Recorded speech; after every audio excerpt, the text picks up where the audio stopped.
मार्क्सवादी समन्वय समिति का विलय भाकपा माले में हो गया और 9 तारीख को धनबाद के गोल्फ ग्राउंड में, ऐतिहासिक गोल्फ ग्राउंड में एक बहुत बड़ी रैली, एकता रैली के माध्यम से इसकी घोषणा कर दी गई। और हम उम्मीद करते हैं कि इससे झारखंड के लिए और पूरे देश के लिए वामपंथी आंदोलन में, मजदूर आंदोलन में नई ऊर्जा का संचार होगा। और खासकर एक ऐसे दौर में जहां झारखंड जैसे एक औद्योगिक राज्य में जबरदस्त इसको कॉरपोरेट लूट का अड्डा बनाने की कोशिश हो रही है, पब्लिक सेक्टर को खत्म करके निजीकरण का बुलडोजर चलाया जा रहा है, वहां हर तरह के मजदूर जो पब्लिक सेक्टर से जुड़े हुए हैं उनकी एकता, उनके आंदोलन के लिए ये एक बेहतर कदम साबित होगा।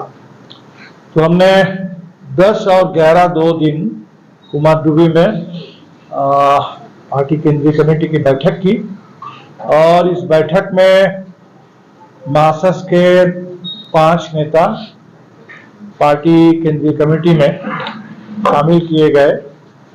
कॉमरेड आनंद महतो, कॉमरेड हलधर महतो, कॉमरेड अरूप चटर्जी, कॉमरेड आरडी माझी और स्थायी आमंत्रित सदस्य के तौर पे कॉमरेड निताई महतो। और साथ ही हमारी केंद्रीय कमेटी ने ये भी तय किया कि कॉमरेड आनंद महतो और हलधर महतो पार्टी के पॉलिट ब्यूरो के भी सदस्य होंगे। तो अभी जो 2 दिन की हमारी बैठक थी, इस बैठक में हमने खासकर जो इस समय आने वाले 4 राज्यों के विधानसभा चुनाव है, जहां 2 राज्य में जम्मू कश्मीर और हरियाणा में चुनाव की प्रक्रिया चल पड़ी है, इसका हमने जायजा लिया। जहां तक जम्मू कश्मीर और हरियाणा की बात है, वहां प्रत्यक्ष तौर पर हमारे कोई उम्मीदवार नहीं होंगे, लेकिन इंडिया गठबंधन की जीत के लिए और भारतीय जनता पार्टी को करारी शिकस्त देने के लिए हम हर संभव कोशिश करेंगे। महाराष्ट्र और झारखंड के लिए हम तैयारी कर रहे हैं। खासकर झारखंड में हम उम्मीद करते हैं कि मासस और माले की इस एकता से उत्तरी छोटानागपुर के इलाके में इंडिया गठबंधन और मजबूत होगा और हम लोग जहां तक सीटों के तालमेल की बात है, तो बातचीत के जरिए इंडिया गठबंधन में इसका फैसला कर पाएंगे।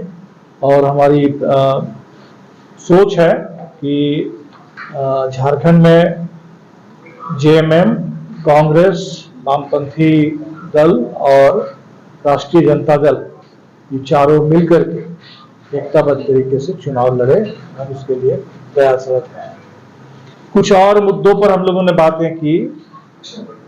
एक तो जिस तरह से गो रक्षा के नाम पर हिंसा और हत्या की खबर आ रही है, हमें लगता है कि सुप्रीम कोर्ट को तत्काल इस मामले में स्वतः संज्ञान लेते हुए ये गो रक्षा के नाम पर जो हिंसा है, काउ विजिलेंटिज्म, इसको आतंकवाद की श्रेणी में ले लेना चाहिए।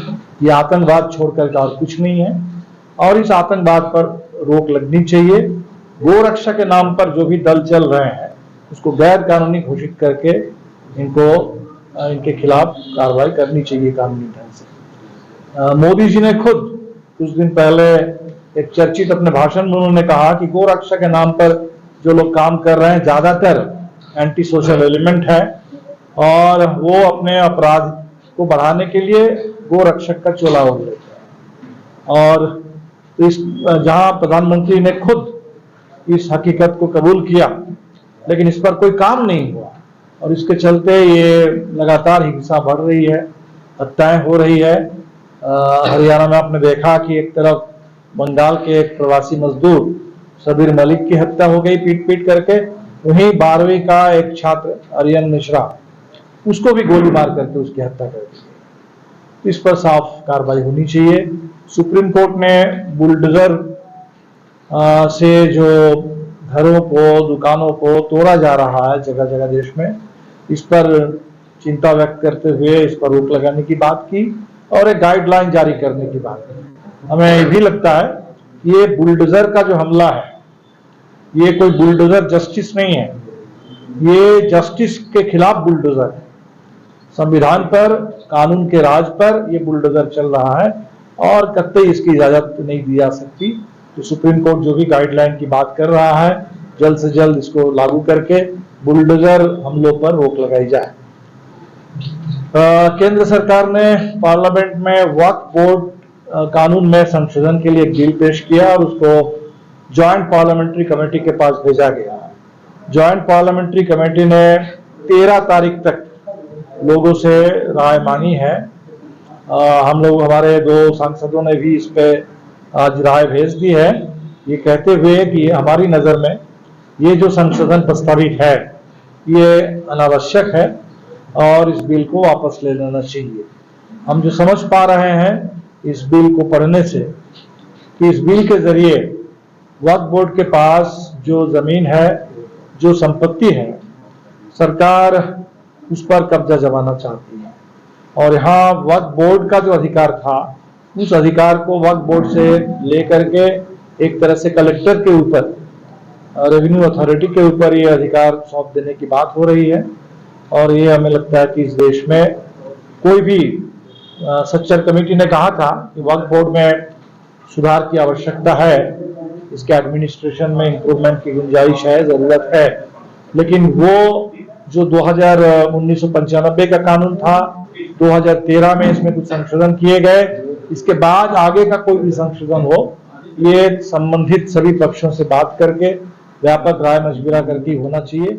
और मौजूदा जो